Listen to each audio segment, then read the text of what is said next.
Welcome everyone to this debate organized jointly by Deusto and Aspen, Spain. It is a very big pleasure to have today with us John Podesta, one of the leaders of the Democratic Party in the US. Nobody like him can help us understand what's going to happen or what could happen in the next months or years in US politics, and that means also global politics. We're deeply grateful to John for making it and for sharing this space and this conversation with us. Thank you also our moderators and friends, Matt Brown, Senior Fellow of the Center for American Progress, and also affiliated with Deusto Global Affairs, and Rocío Martínez Santer, Aspen Fellow, Director of the Fundación Felipe González. And I would like just to tell you that we will continue to create these conversations about critical issues for our society from Aspen, Spain, and hopefully do more joint collaborations with our dear friends from Deusto Global Affairs. Thank you, Juan Moscoso. The floor is now yours. Thank you, Jose Maria. Good afternoon, everybody. Welcome, John Podesta. Thanks for being here with us this afternoon in Spain and all over the world. It's a big pleasure to be part of this initiative of Aspen Institute. I'm a proud fellow of Aspen and also from Deusto Asuntos Globales, from Deusto Business School, from Deusto University, my university. I'm very happy now to pass the words to Matt Brown, that with Rocío Martínez will coordinate this talk during this afternoon. Thanks everybody for being here today. Matt, the floor is yours. Thank you for joining us. It's my pleasure to briefly introduce our speaker today, John Podesta, who is an old friend and also former boss, and I suppose current boss in many ways. He is, as many of you know, the founder for the Center for American Progress, but prior to that has a very long and distinguished career in US politics, including serving as former President Clinton's chief of staff. He ran the transition process for President Obama when he took over from George W. Bush. He served as the chairman of Hillary Clinton's campaign in 2016, and of course is a very close advisor and confidant to many of those people who are now serving in the White House under President Biden. John is also a longtime friend of progressives in Spain. He, Juan, Rocío, and I have spent a great deal of time working together with friends in PSOE, but also the various foundations associated with that organization and their leaders. So it's a great pleasure for me, and I'm sure for John, to join everyone here this evening. John, we'll hand over to you now to say, provide us with your views on the priorities and what we can expect from the Biden administration, what's happened so far and what to expect in the first 100 days or so, and how that will go forward. And then we'll open up afterwards for a conversation that Rocío and I will moderate. But John, thank you so much for taking the time to join us. We know it's very busy, and the floor is yours. Welcome. Well, thank you, Matt. Thank you, Jose Maria. Thank you, Juan. And thanks to Aspen Institute, Spain. I look forward to a day when we can all be together and make a return visit to Spain. So, but in these days of COVID, it's good to be able to kind of see everyone, at least on Zoom. And let me begin by saying, of course, the American people are relieved that we have someone in the White House who respects the office, who respects the Constitution, who is moving forward with a very aggressive program to both tackle COVID and to kind of restore the economy and restore the United States' place in the world. We still have cleanup to do from the last 4 years under Donald Trump. Of course, his refusal to accept the results of the election, coupled with his incitement to violence and insurrection on January 6th at the Capitol continue to play out, where he will go on trial for impeachment in the United States Senate next week. He's been remarkably quiet, I suppose, because they pulled the plug on his Twitter account, and as well as on Facebook. So he is not dominating the news as he did for 4 years, but he's still a presence in the body politic, and the country still remains quite divided in terms of its political perspective.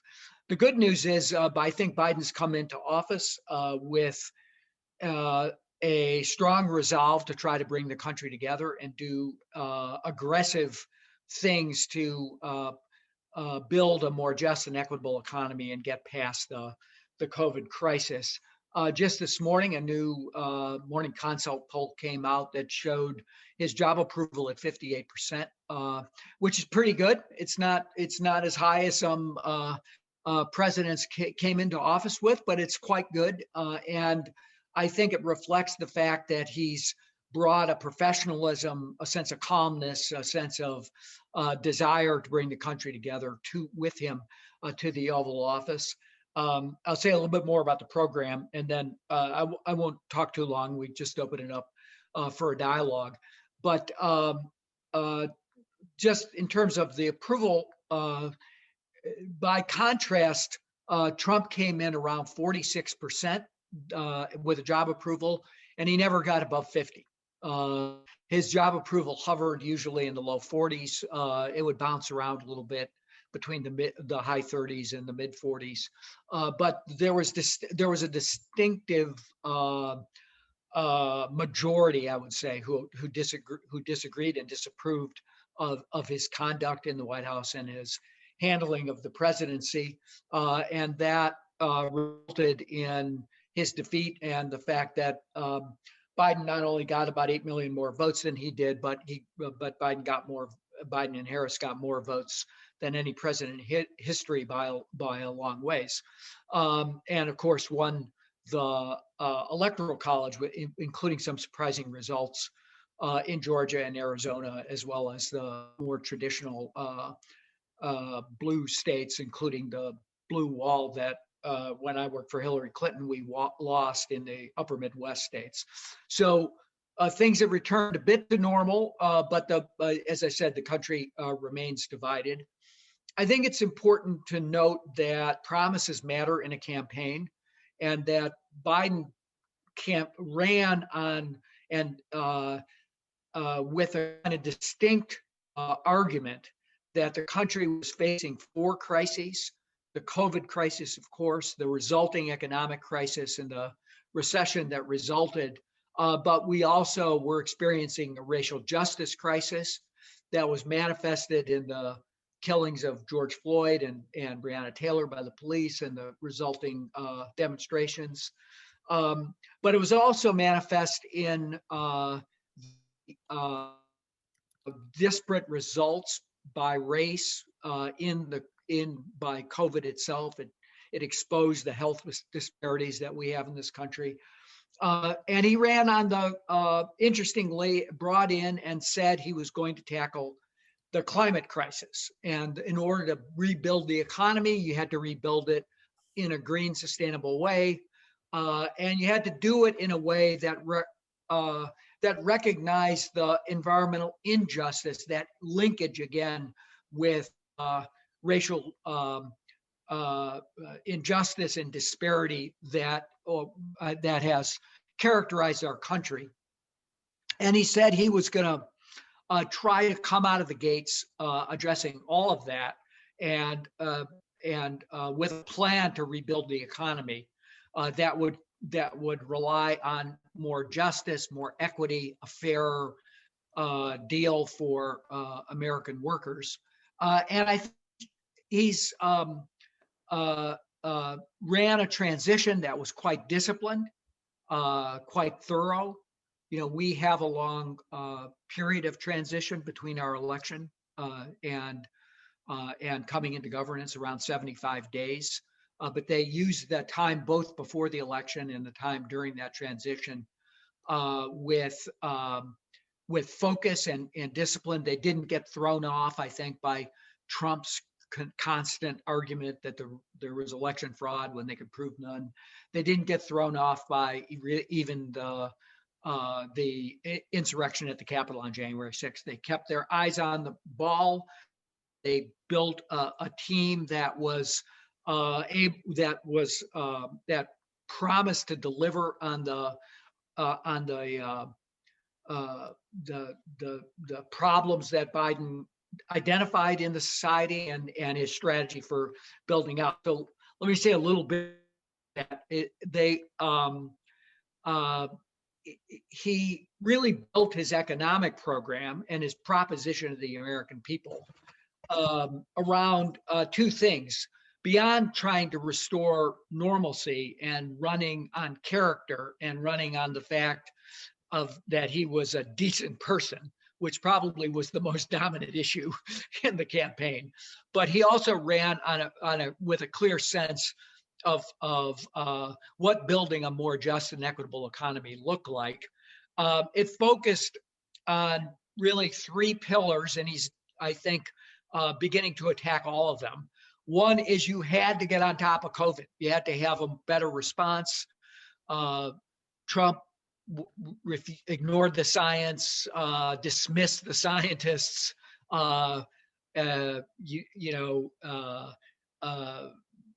ran on trying to wish away the pandemic with disastrous results.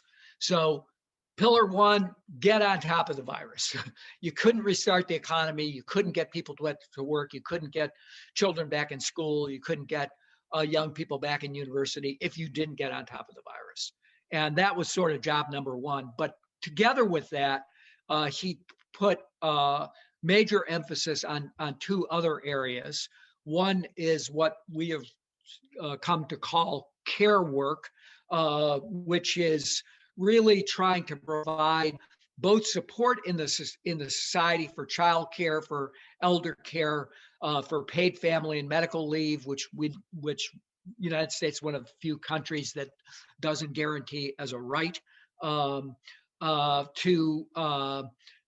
deal with ensuring that people could get back into the workforce. We've seen a dramatic decline of labor participation. That's particularly hit women as they've struggled with both family care as well as the big losses in the service sectors that we've seen in during the recession. So in order to get people back to work, you had to provide the supports that were necessary to help them succeed at home and in the workplace.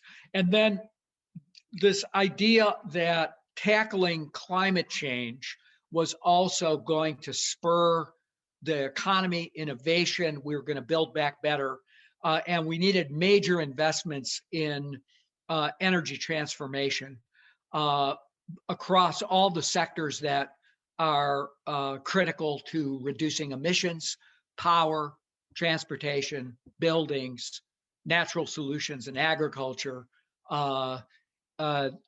He put a major emphasis on being a champion of attacking climate change, and also reinstating the U.S.'s position as both a good partner and a global leader in the fight for climate change, to once again join the EU in transforming our economies to ones that are green and sustainable. He has some other issues that were high on the agenda. He sent forward a comprehensive immigration bill on the first day that he was in office. He is proposing criminal justice reform, democracy reform. But let me just say just a couple more words and then just open it up.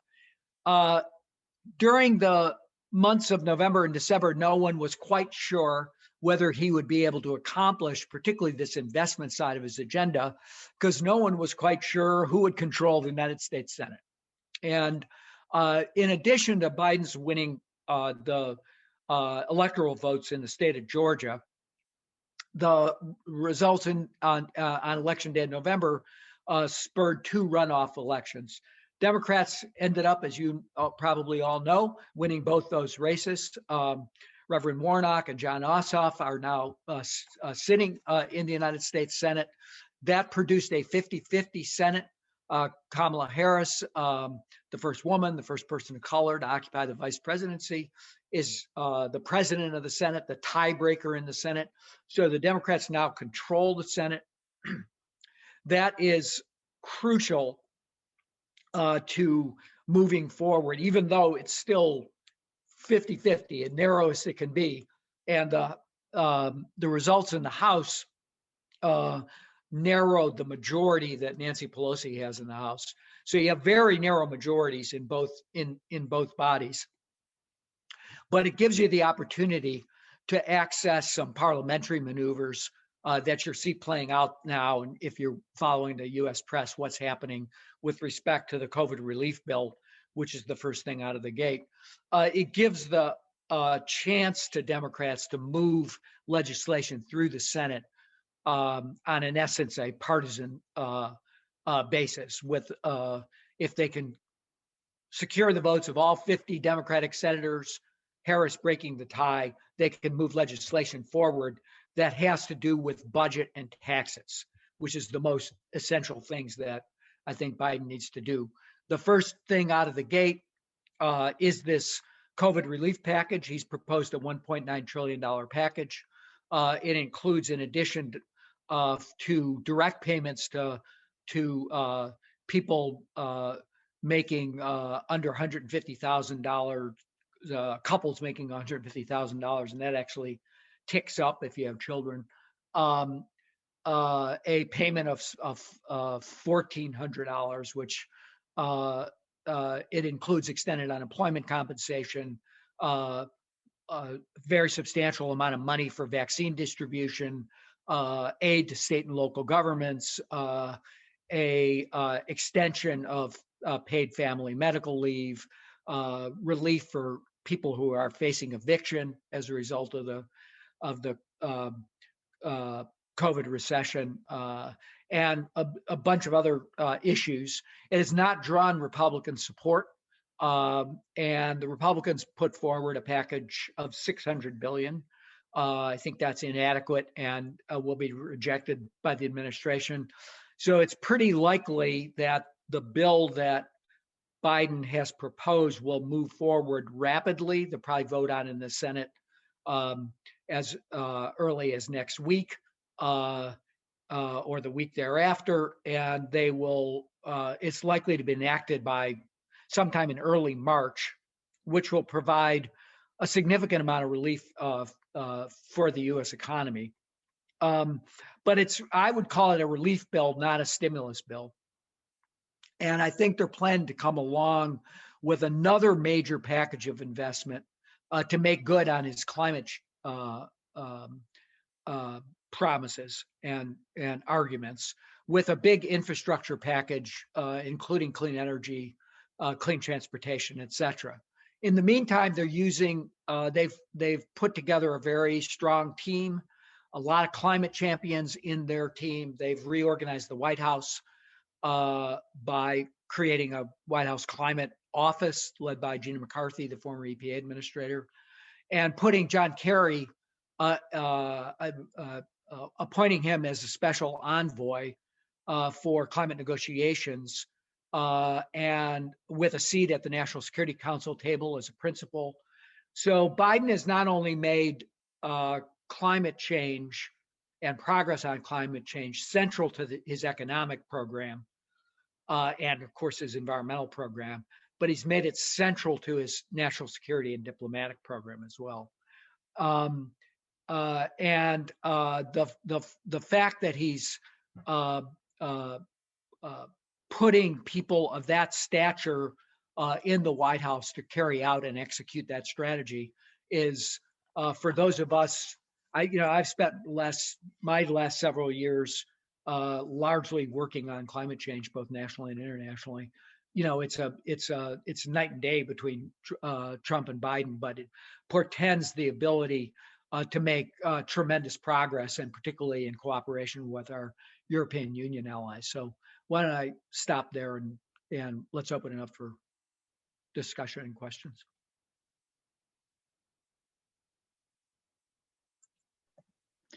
Thank you very much, John, for your intervention, and thank you to Deusto and Aspen Institute for organizing this. Let me please cash in my privileges as moderator and ask you myself some questions beforehand. Because, I mean, on the one side, my question is, how is President Biden going to combat President Trump, like this cleaning up that you were mentioning, while at the same time being, I use an expression that I heard you before that I like very much, this healer in chief, right? Like healer in chief of the big gaps and polarization that you have in your country, we do as well, and that causes the root of Trumpism, right? Of people voting for Trump on the first place, right? So how do you think he's going to combine that? And what is the role the Republican Party you think is going to play on that, right? Because now it's a role that we don't see very clear, right? What do you think there? How are they going to play it? So let me start with the second question, actually, and then go to the first. I think the Republican Party has a civil war going on, but the forces of Trumpism are winning. You know, it looked that, particularly after the Capitol riot, the Capitol insurrection, that there might be really a pushback against the constant disinformation, lying, authoritarianism that Trump was pushing, and got worse and worse as time went on through the course of the election. Then in the post-election phase was as bad as it was during his 4 years in office. And it looked for at least a couple of days that there might be some pushback. 10 Republicans voted to impeach him as a result of his inciting that insurrection, including Liz Cheney, who's the third-ranking person in the House, and obviously comes from a kind of Republican royalty, as it were. And McConnell was harsh on him. McCarthy said some, negative things about Trump. I think what's happened is the people who voted for impeachment on the Republican side are being spurned. They're being pushed out of the party. Cheney herself faces a vote in the House of Representatives to strip her of her leadership position. There are primaries being run against the 10 individuals who voted to impeach. McCarthy made a pilgrimage to Mar-a-Lago to see Trump, kind of went back in the tank. And instead you have their kind of inability to actually try to discipline some of these really extreme voices that were elected and sometimes in Congresswoman Bullard in Colorado beat an incumbent Republican to win a seat. And these people are really Taylor Greene in Georgia. These are real out of the, extreme QAnon wackos. And they seem to be unable to purge the party of those folks. Cheney, 10 county committees have voted to censure Cheney in Wyoming. So I think they're losing the battle to Trumpism. And there was fear that the Republican Party would split, that Trump would create a Patriot Party and leave mainstream Republicans behind. Instead, I think that they're pledging fealty to kind of a Trump view of what the Republican Party is kind of morphing in at least at the congressional level into a kind of extreme right party. There's still pockets of moderation in the Midwest and the Northeast. Still people who are elected as Republicans and who have rejected Trumpism. But I think the hope that people would wake up from the nightmare has not proven to be true. So what does that mean for Biden? What can he do if he's faced with a party that's actually moving, just locking in on the right? I think his challenge is not to be judged only by whether he can get working relationships with House Republicans or even a group of Senate Republicans. It's a kind of cultural mission at this point to argue in favor of a value structure for the country that's inclusive, that brings people together, that's based on kind of traditional American values of respect for neighbors, open dialogue, and I think he's got a chance to do that. He's the business community, which had been pretty loyal to Trump based on the fact that he was for low taxes, if nothing else, has moved substantially. I think they've rejected and been very harsh on what they saw in January. He's got the opportunity to, I think, open up space with civil society to bring people who were conservatives who have maybe left the Republican Party because of Trump into kind of coalition, at least into dialogue, open respect, and demonstrate what he said in the campaign, which is, you might not have voted for me, but I'm going to govern on your behalf. And that means showing up, getting out more into, during these days, it's sort of hard to go anywhere, but showing up in rural America, being, having ideas about how one builds better support structures for places that had kind of either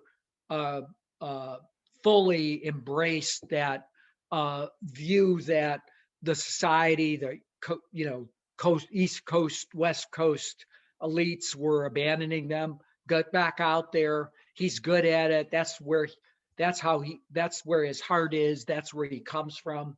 And I think that he, if he can win 58% approval rating, that means he's getting Republicans. And that has to do more with what he's going to do to get COVID under control, people to work, and the respect he's going to show to people than it does about whether he can get 10 Republican votes on any particular matter in the Senate. So I think he's got to govern with the people, not with the politicians. Sure. I mean, yes, but my fear is that even though this is true in the short term, and then you have this, this sort of restoration into decency. I'm sorry to use this word, but it's what I feel like, you are restoring decency in office, and you have these relief packages with footnote. Always, also in the last crisis, the US have proven to be much more aggressive and progressive in the relief economic packages that we in Europe. So it's true that you have this time with relief and restoration, and this is going to give time to President Biden and his administration. But then, where it is climate change, if we're talking about inequality, or even if we're talking about this cultural and political change, this thing need a lot of time to deliver, And then delivery is not always easy. It has a lot of trade-offs. It has a lot of people who loses things, and you have to compensate them. So, it's managing the reforms, which are easier said than done, right? And so my fear is that I see this opportunity in the short term, let's say the first year of the President Biden's administration, but then, delivering on climate change is not easy. Delivering on inequality is not easy nor short term. Delivering on a cultural and political in such polarized country as the US is at the moment is not easy either, right? So my fear is not at the beginning, but how to continue. Given those narrow majorities in the House and Senate, we're going to have, Judgment Day is November of 2022. It's coming up pretty fast. And I think that's why he puts such an emphasis on experience in the people. Some people have said, geez, all you're doing is bringing back everybody who worked for Obama. And there's some reality to that, actually. But I think that what Biden really, and his transition, and Ron Klain, his chief of staff, the people who are running his government, put an emphasis on, is we have to have people who are experienced, who know how to get the job done, who can get going quickly, who can get into those agencies which were decimated under Trump and kind of restore morale, start firing, start doing things. And I think he's got to show results. He has the advantage of, if he can get the vaccine distribution going right, I think people will give him a lot of credit for that. But he's got to show results to be able to hold even those narrow majorities in the House and Senate if he's going to have any chance of doing anything in the next 2 years. That was the bitter lesson in 2010 when Obama lost the House of Representatives. And I lived through the 1994 election when Clinton lost both the House and the Senate. And so a lot of Clinton's economic success was really built on the bill he passed in the first year, the bills he passed in the first year of his presidency, but they continued to pay dividends. We had more of a working relationship with the Republicans. They hated Clinton and they impeached him, but we actually could negotiate legislation with them. It's kind of a different time. It's kind of quaint to think about it, but he's just got to show results, and he's got to try to, he's got to do something else. You referenced the right. I think Obama would agree with me. I think Obama and his team spent so much time legislating and attacking the problems that they forgot to sell it. And one of the reasons they lost to the Tea Party and lost the House was people both didn't feel the tangible results, and the conversation got too focused on Washington. It wasn't out with the people. And I think they have to resist that and be, they have to be showing up in those communities, showing that the government can be on the side of the people. And there are a lot of ways to do that. I think they still have a fair amount of ability and authority, but there's no question that fossil fuel industry is already spending tremendous amounts of money on advertising, trying to push back on the climate change package, et cetera. So it's going to be a dogfight, but he's got to win the politics, not just the next two recovery packages. Matt? Yeah, sure. John, I wonder if we can, you mentioned the recovery package and its focus on climate. I wonder if we could dig down a little bit into that, both in terms of what you think it means for NAFTA as a production area. There's a pledge for having 500,000 EV points, but there's obviously, how does that work with the supply chain? And in particular, I think for the Spanish audience with regards to Mexico and its role therein. But then also how you see climate change playing out more broadly in relations with India, China, the European Union, and the US's role in all of that heading into COP26. Well, that's a lot. I think that Biden's put an emphasis, I think, again, a little bit, I think he understood what Trump's appeal was in that industrial heartland in the Midwest, and it's countering that. Trump never really delivered, but he had the rhetoric right, that people had been forgotten there and that the government had abandoned them. So he's put a major emphasis on, in this whole Build Back Better idea, that these things are going to create a cycle of job creation in the United States. An emphasis on which could be a little bit tricky and problematic with our neighbors. My guess is the North America side of this will be kind of worked out by under the MCA and the trade agreement. But he's put an emphasis on Buy America in terms of government procurement. He just ordered that the government fleet of vehicles, or about the U.S. government owns about 650,000 vehicles, be converted to not instantly, but as a replace, be converted to electric vehicles. But he's also noted that they need to be made in the U.S. with in plants that have labor agreements. So he's trying to use the leverage he has as a purchaser to make that transition happen. That could potentially run into some friction with given the complex supply chains, particularly in the auto industry and in the North America content. And I think they'll have to ameliorate a little bit and work that out. He's gonna, his first meeting is likely to be with Prime Minister Trudeau. His first phone call as president was with Trudeau, and to a foreign leader. I think there's a lot of opportunity for the U.S. and Canada in particular, but the U.S., Canada, and Mexico to cooperate on a clean energy zone and moving all the economies forward. And there's a lot of opportunity there. I think with respect to clean power in particular, I think there are going to be European vendors who are interested in that. There'll be a big push in Trump resisted offshore wind, for example. There's a lot of pent-up demand for that. There's going to be a lot of capacity to develop the wind resource, particularly in the Northeast and New England. There's going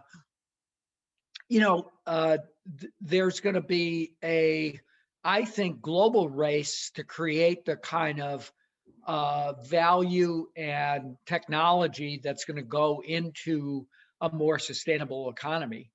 And the other thing I would say, particularly about the EU, is that both the EU and Biden, so now the US and EU, have argued that as they're moving forward, they need to not undermine their industries that are in tradable goods by burdening them with the need to decarbonize, while others are kind of free riding. What that means is the EU's moving forward with a carbon border adjustment. I think Biden's embraced that idea. The systems are different. The spine of the European system is a carbon trading system with standards that connect to that. The US is more of a standards-based system. So kind of working out a standards-based solution so that there can be free trade in green and sustainable climate-friendly goods is really, I think, critical. But the US-EU relationship is also really fundamental with regard to getting more ambition out of China and getting faster movement on decarbonization out of China. So I think it's not a coincidence that one of Kerry's first calls was to Frans Timmermans. His first meeting was with the EU foreign ministers. I think the alignment of the US and the EU in a global decarbonization project, including providing the financing that's going to be necessary for the less developed countries to be able to build out sustainable and green, is going to be a critical part of what's going on this year. The UK has the COP, the G7. I think they are co-chairs of the G20 with Italy. This is a big year to try to align both the transatlantic relationship and restore it overall, to try to particularly do that on climate, to kind of have a perspective where we're in harness rather than fighting with each other, and then try to see if we can get more ambition from China. She pledged net zero by 2060. They have not embraced the 1.5 goal, the 1.5 degree C rise in global average temperatures. Net zero by 2060 is, yeah, I would rather it be 2050, but it's, that's good. The problem is what's going on in the 2020s. They need to decarbonize faster. They're still building out coal. They're still financing offshore coal through the BRI. So there's a lot of change we need to see happen from China. And I think the US and the EU working cooperatively and trying to, get Asia Pacific allies as well. Those are, they're more bilateral. They're a little bit different. We need to get South Korea and Japan to stop financing coal. We need to get Australia, probably a better government in my view, but but at least a better climate policy. Those things are kind of pressure plates that are gonna build the global economy. But most importantly, the post-COVID recovery has to be green. It has to be sustainable, and there's going to be trillions of dollars spent coming out of this recession, and that has to be done in a sustainable way, I think. Thank you very much, John. Let me try to group some of the questions that were passed from the public. One, I start with my favorite because I'm a big fan, what can I say, of Vice President Harris. And they are asking you if you think that she's going to have a bigger role than other Vice Presidents had in history, and what if you can advance a bit what the role is going to be. There are some questions also about foreign policy. You were speaking now about China and Mexico, but because obviously what you told us are all domestic policy priorities, right? And in foreign policy terms, there were specific questions like, do you think that President Biden is going to do some of the things that President Trump did, like with Morocco specifically, or with Israel and the Jerusalem capital city? But in general, foreign policy, this is some of the questions are about that. And also about the role of the media, right? Mm-hmm. Because obviously we've seen, it's true that during the Capitol episode, we saw all the media reacting more or less, as it was expected in a democracy and with agreeing to the rule of law. But it's true that you have had very, very polarized media, like, with all this thing of the fake news, etc. Right? So these are the three questions. I also have two gossip questions, so I can pose them to you. Excellent. One of the gossip questions is, if you could tell us a bit more gossip, political gossip, I mean, obviously. So what do you think happened between the January 6th and the inauguration day, and what's Trump's involvement during these days, and Trump's and his family involvement? And the second question is from someone that just read the Obama memoirs and was asking you if you could tell us a bit more about you being one of the key persons convincing Hillary Clinton to accept being Secretary of State of President Obama. So I know it's a lot. Just feel free to pick wherever. Well, look, it's more than just historic that a woman of color, a daughter of immigrants, got elected vice president. First woman, first person of color, maybe not the first daughter of immigrants, but the first recent daughter of immigrants to be elected. I think that she is going, I think based on conversations she's had with the president, the vice president is going to play the kind of role that President Biden played to President Obama. Rather than having one specific silo of activity or one or two things that she was going to specialize in, she'll be a key participant in decisions across the board. And she has obviously a kind of a somewhat different role as a result of the 50-50 Senate. There could be the need for her to spend more time up there. That happened once before in recent history in 2000, after the results of Bush v. Gore and Bush becomes president. The Senate was locked 50-50. And so Cheney played that role. Vice President Cheney played that role for 6 months, but then one of the Republican senators switched and the Democrats had the majority in 2000. But now she's got to, I guess, kind of stay close to home because she has to, beyond COVID, she has to, she's a tie-breaking vote on anything that's close. And that will give her, I think, an important role in both working to ensure unanimity amongst the Democratic caucus in the Senate, obviously working with Speaker Pelosi in the House, but working alongside Chuck Schumer to make sure that's going correctly, but also to be able to be that person who can break the tie if need be. I think she's very interested in an economic recovery that's more just. She's put an emphasis on building small business and making small business opportunities available to people of color, to women, to younger entrepreneurs. So I think you'll see her be active in that arena.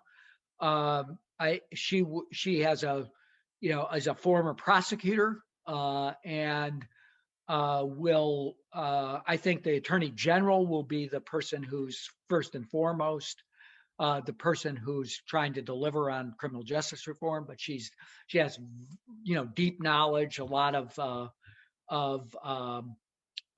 experience in the Senate doing that. And then the other place I think she's going to emphasize, because she was emphasizing it in her Senate career, is in this area I talked about, which is environmental justice.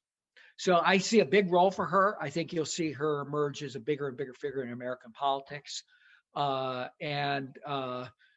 She is, has a big future ahead of her. If you have to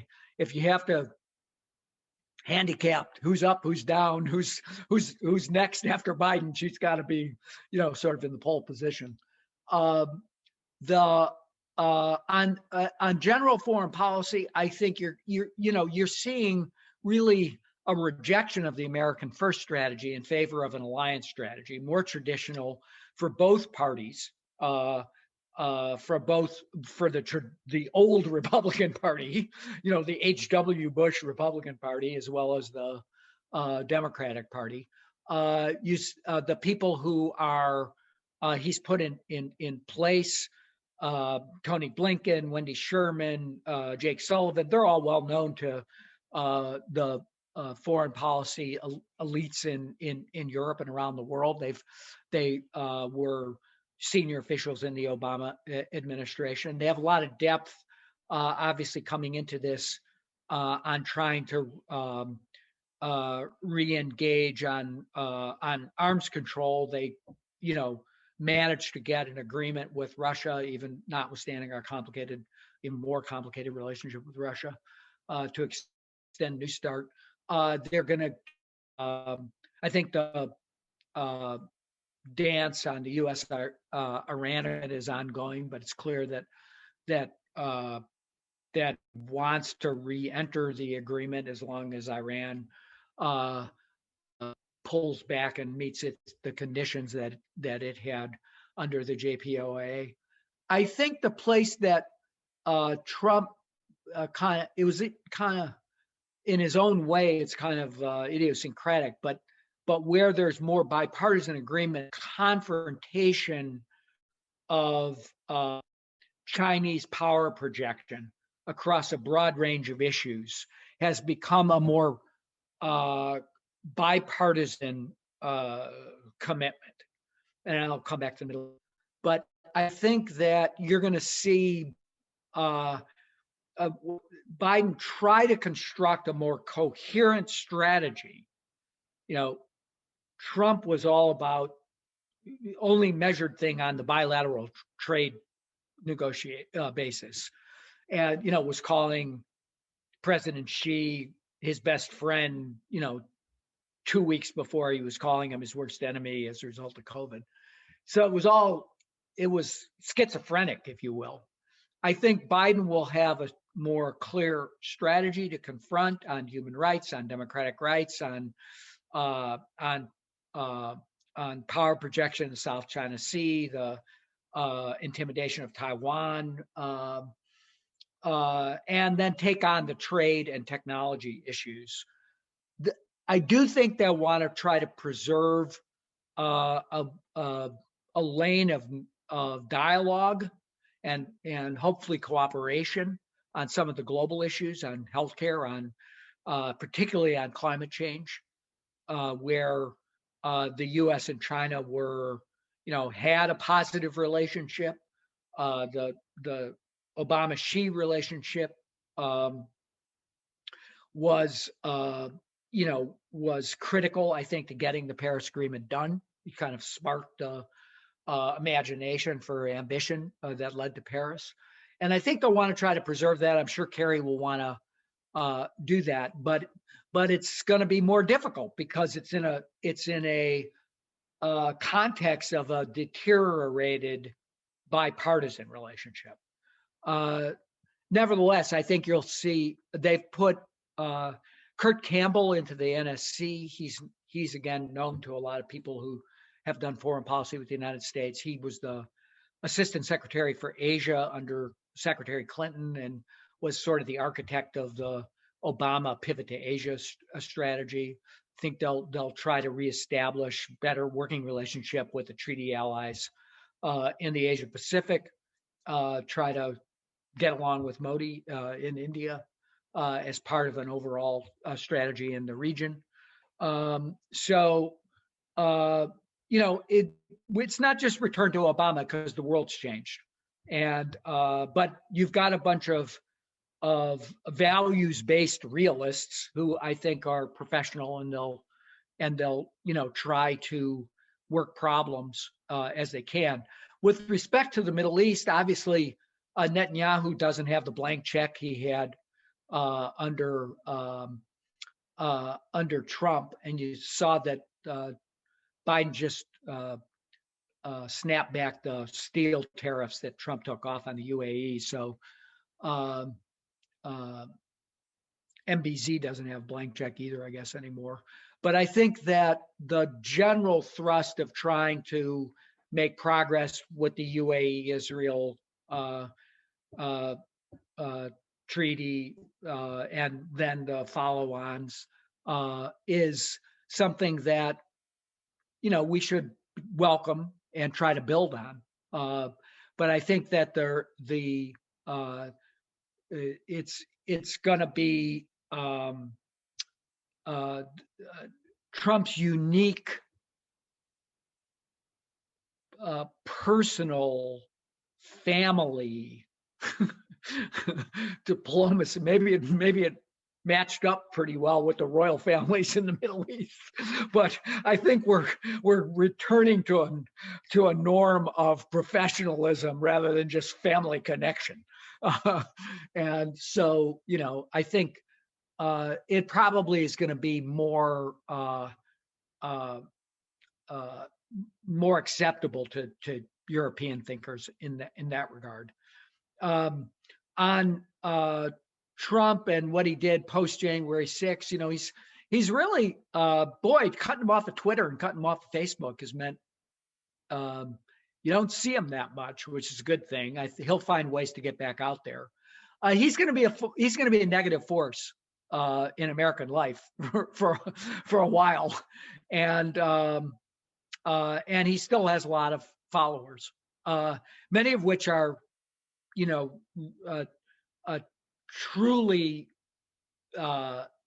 just they're cult-like followers of Trump, and that's not 45% of the country, but it might be 20% of the country, and half of the Republicans.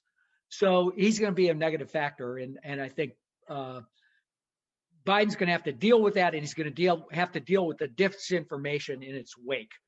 One of the other questions was about the media, and there needs to be much more pushback on the democratic degradation that's occurred by the way, I think, in particular, Facebook, but the big media platforms have handled their responsibilities to the country.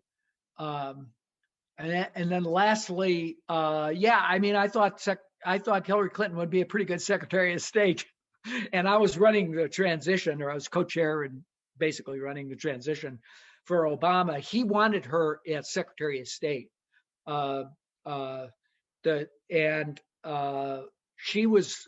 She first didn't believe it after because they had a pretty bitter primary fight. And then when she finally, they met shortly after the election, and she finally believed that the offer was serious. She took some convincing, and I thought she'd be a great representative of our country across the globe. And I believe that proved to be true, and she did a great job as Secretary of State. I continue to think she would have been a great president, but didn't happen. Me too. We imported your primary system in our parties, but we did not import this thing of making the opponent something in your administration. That is not happening, right? Jose Maria or Juan, in the Spanish parties, we have primaries, but normally the division that is created stands there, right? It's very difficult, but okay, it's new. We'll learn through time. Sorry, Matt. It was. Let's keep this conversation about the U.S. politics and transatlantic relations for the moment, rather than getting into the divisions inside your political system. John, you mentioned a little bit at the end there about what you thought the responsibility of social media platforms were with regards to degradation of democratic debate and behavior in the United States, and indeed it's a global problem. Rocio, Juan, and I were on a call earlier this morning with you, looking at the transatlantic strategy around that. So I wonder, if you'd like to share your views on where you think an opportunity may lie to work on this on either side of the Atlantic, not least because traditionally the sort of economic diplomacy of the US has been to defend large media corporations and tech firms in Europe, seeing it as a kind of neo-mercantilism. We must protect these big companies. Do you think that will persist? And if so, what might it be replaced with, and where's the opportunity here? Well, I think that the companies themselves will certainly run to policymakers both on the Hill and in the Biden-Harris administration and argue that Europe is being mean to us because we're successful American companies and their companies aren't as successful as we are. They ran that play for 30 years, 25 years, pretty successfully. But I think it's kind of lost its energy. It's lost its energy in part because of the market abuses that have been exposed in places like Facebook, Amazon, others. And it's kind of lost its saliency because of the devastating effects that disinformation has had on the democratic values themselves, and the spread of fake news and the unwillingness, I think, I would say two things. One is, and again, I think this particularly lands on Facebook. One is the knowledge that when they want to intervene, they can. And the parallel knowledge that for most things that, whether it's anti-Semitism, racism, destruction of democratic norms, etc., spread of fake news, they chose not to intervene. So if you look at the reactions that they have on spread of COVID disinformation versus what they were prepared to let political actors on the right get away with, it's pretty disparate. So I think that they've lost a lot of friends in Washington and on Capitol Hill. The question is, what do you do about it? There's a I think, strong desire on both sides of the aisle to reform the immunity that the social media companies get under what we refer to as Section 230 of the Communications Act, that makes them not liable as publishers for stuff that's printed on their platforms. But the right and the left completely disagree on what the problem is. The Democrats, I think that they've permitted white nationalism, anti-Semites, hate speech to proliferate. The right thinks they've been muzzled and censored as a result of it.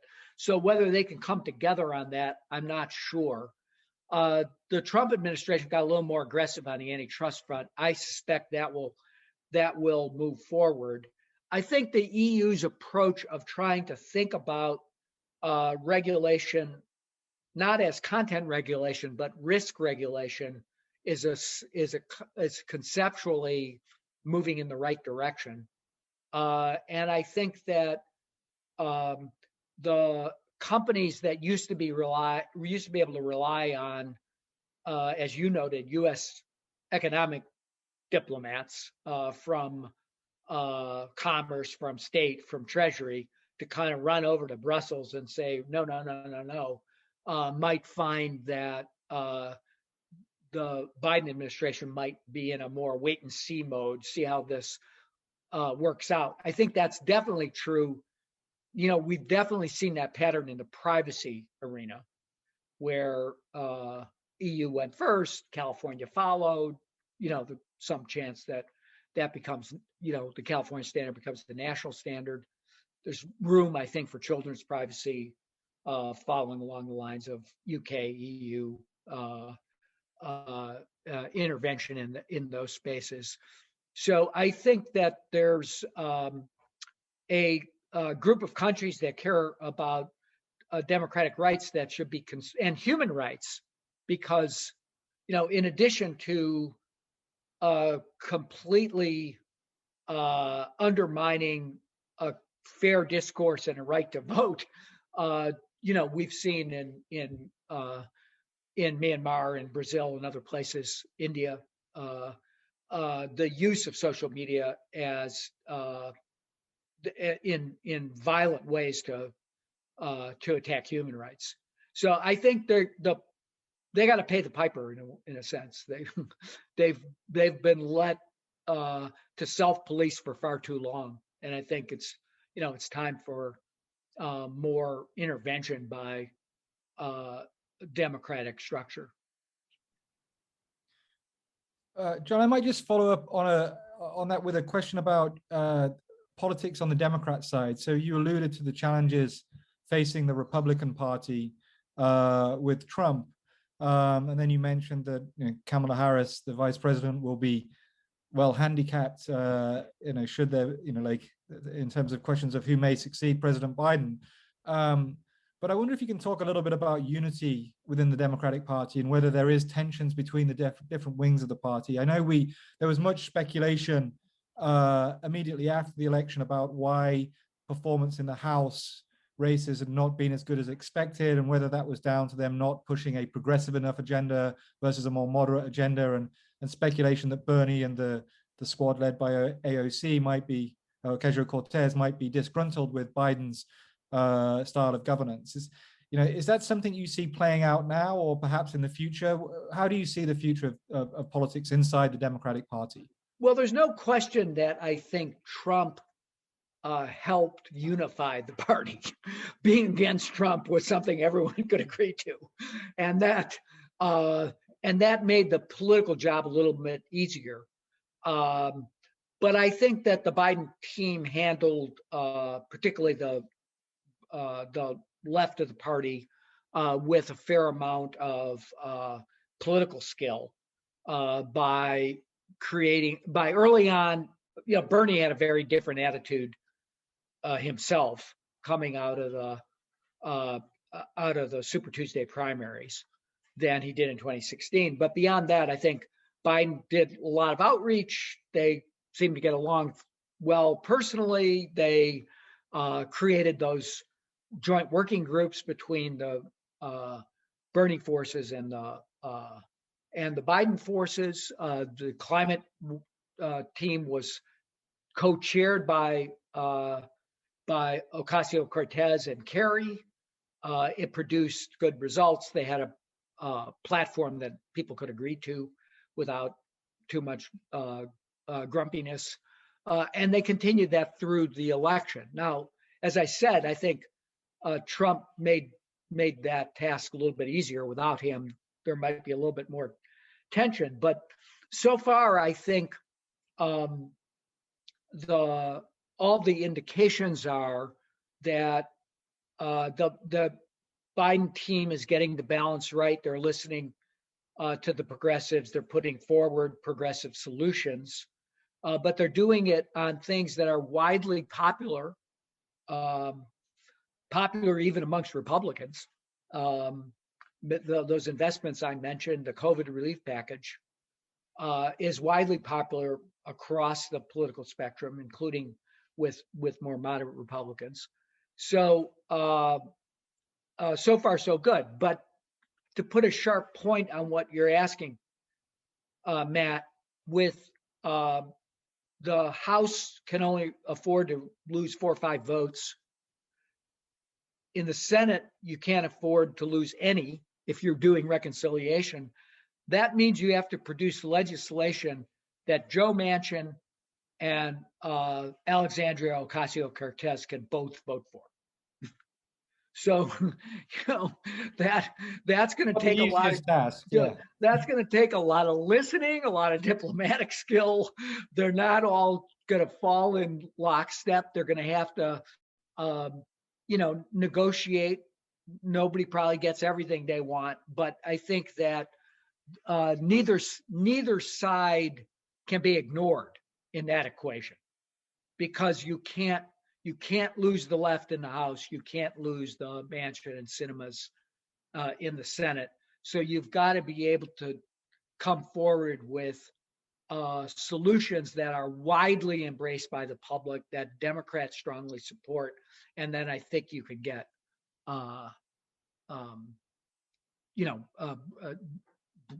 broad-based Democratic support. But I think that's also a winning political strategy. So.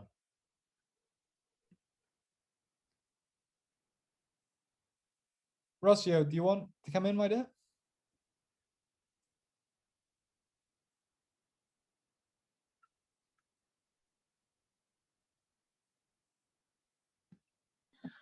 Sorry, Matt. I was saying that I think we've covered more or less all the questions, but I honestly want to thank you, John, because we had a hope, we had a wish, and to see. I have to admit that I almost cried the day of the inauguration when I saw the oath of office taken by President Biden and Vice President Harris. So we had a wish, we had a hope, but now we see, or we understand much more than there is a plan, which this is what really matters. And thank you very much for this, because we are all here in Europe expecting a lot of this administration, because we remember a lot the 4 years with President Trump that were not easy at all, and I'm being very polite.